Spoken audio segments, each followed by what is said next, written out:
அழகான ரம்மியமான இந்த மயில் காட்சி. லாங்கில் இருக்கேன், எங்களுக்கு தெரிய மாட்டேங்குது. ஓடிக்கிட்டே இருக்கேன்.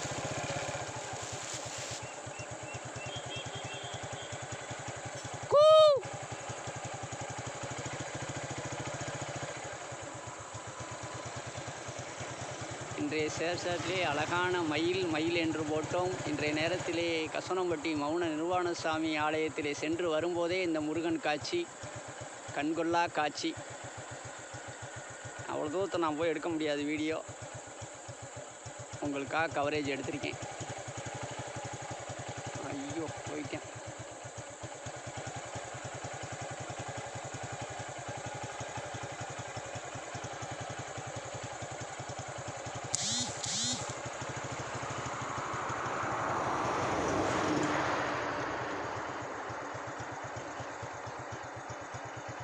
ஆடுனா நல்லா இருக்கும். ஒரு சில இடத்துல ஆடுவேன். சரி போகலாம்.